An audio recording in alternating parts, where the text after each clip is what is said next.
Stardog regulations say we have to respond to an emergency distress signal. Okay, look, we bring her in through the airlock, and I'll call Commander Goddard so that he can be there when we open the inner door. That's a good idea. And you can be vice captain. Assistant captain. First officer. Whatever. If you'd like to commission a Knick-Knack sample platter, instructions in the description below. There is something interesting to be said about the presence of war in media in the 1990s, a decade that, at least from an American perspective, was largely devoid of full-blown wars. There were conflicts, of course, but the first Gulf War was a relatively quick affair, and further uses of military force were framed as policing actions. Between the fall of the wall and the fall of the towers, there weren't really other countries, other cultures, other peoples to be perceived of as the enemy. The Cold War was over. The Soviet Union dissolved and Russia were now our McDonald's-loving buddies. Post-World War II animosity towards Japan was dying away. The end of apartheid in South Africa, the Good Friday Agreement in Northern Ireland.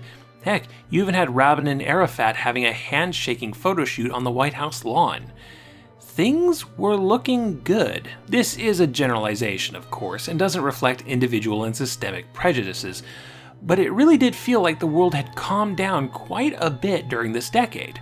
So stories around this time that reflected on long-term conflict, that weren't historical war films, kinda stood out, especially when it was found within children's media. For that reason, it's probably not surprising that a lot of that sort of thing happened within fantastical science fiction allegory. Animorphs is the obvious example for this YouTube channel, presenting its intergalactic conflict as a reminder of how things used to be, and how they could be again within war, while working hard to challenge ideas of individuals of a certain race being all evil or all good. There were good Yeerks and evil Andalites. It's never simple.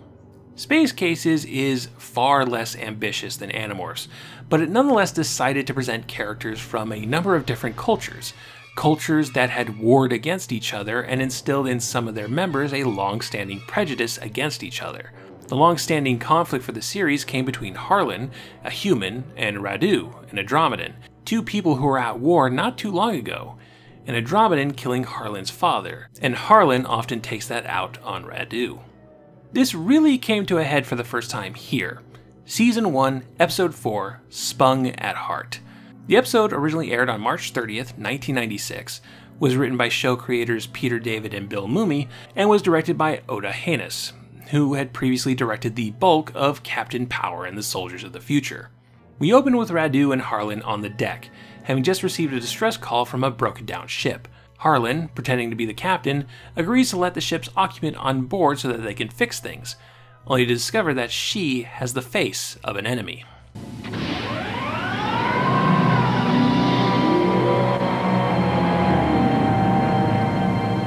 No way! Uh-oh. She's a Spung! The Spungs are an alien race that had waged war against much of space, enslaving the Andromedans and using them as soldiers against Earth. A war that Commander Goddard fought in. A war that, again, had killed Harlan's father. This young lady's name is Elmira, and as you can imagine, there's a whole ping-ponging of animosity towards having a Spung on board. The Spung enslaved my entire race. Your people started a galactic war. The war was an awful thing for both sides, Mr. Radu. But like you, I was only a child when it was happening. I had nothing to do with it. You can't blame the mistakes of others on her because she's from the same planet. All I ever hear from you is that you don't trust me because Andromedans killed your father during the war. Well, it was the Spung who forced the Andromedans to fight that war. You heard her, First Officer Radu. She didn't do it. And neither did I. Yeah, well, this is different. However, Elmira offers a unique perspective on the Spung, a lone wanderer trying to escape the oppressions of her government, which don't allow women to participate in society. Elmira is played by Katie Emmy, who Canadian 90s kids may remember as Mags on the sitcom Student Bodies. Elmira is an oracle, one who can see the future, which makes her a great value to the Spung government, so it's not long before a Spung battleship arrives to claim her, captained by Warlord Shank, played by the legendary George Takei. The hull of this ship is made with scenerite. destroy us, and the resulting explosion will destroy you too. You don't seriously expect me to fall for such an obvious bluff, do you? Nice try, Harlan. It's a pretty simple story. Elmyra gives herself up so that the titular space cases can escape, but not before her and Radu have a pretty tender cross-species moment. And we're left with the lesson that the large-scale conflicts of one state should not reflect on the individual of said state, and that we're all just people, and most of us are good people. A lesson that, for a 10-year-old American kid in 1996, just didn't feel all that applicable to their lives. Certainly not mine, not until 9/11 and the rise of hate crimes against those of Middle Eastern descent.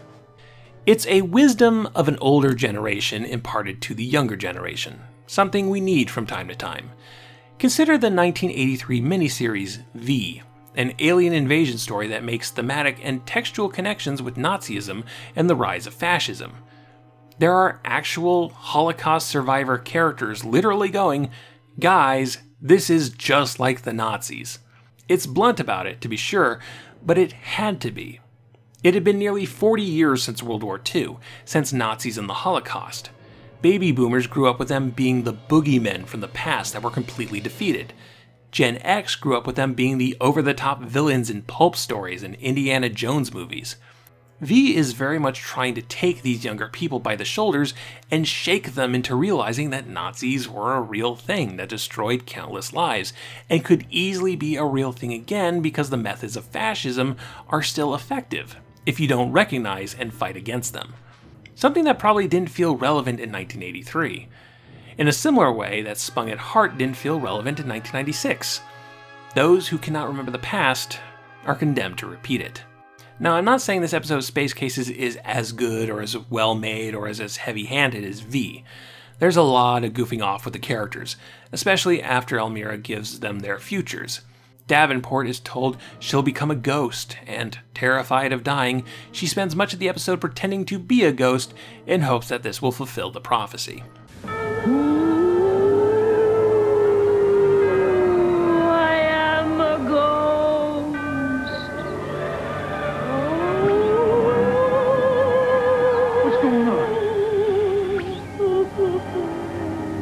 This just isn't a serious episode of television, and it's not upfront allegory. But that's okay. Even if it is sugary breakfast cereal, it's still good to put a few vitamins in there too.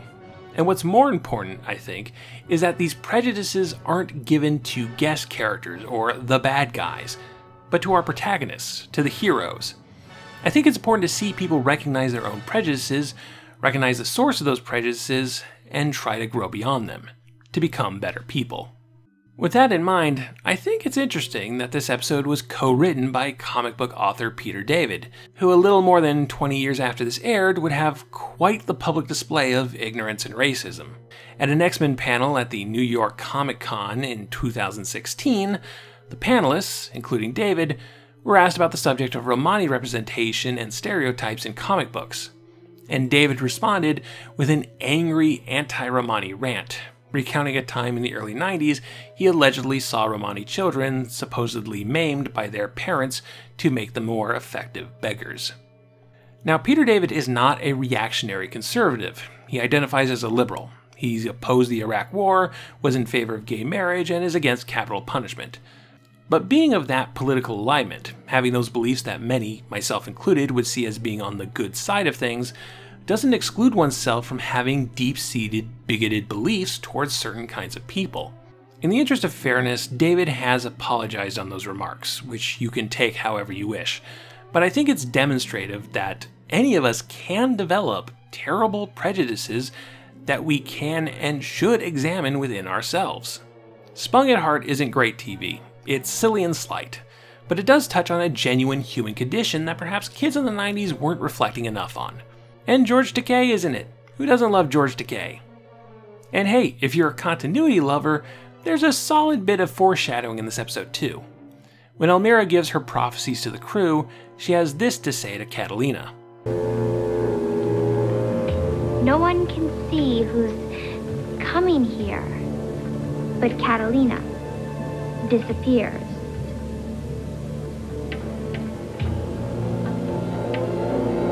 This does play out in its own way here, when an accident on the ship results in Catalina swapping personalities with her invisible friend Susie, whom nobody else on the ship believes is real. This resolves itself by the end of the episode, but what if this prophecy wasn't really referring to this moment, but a much more significant event for Catalina, with much more long-term consequences? Though to see these consequences through would be for a future video. This was just a sample.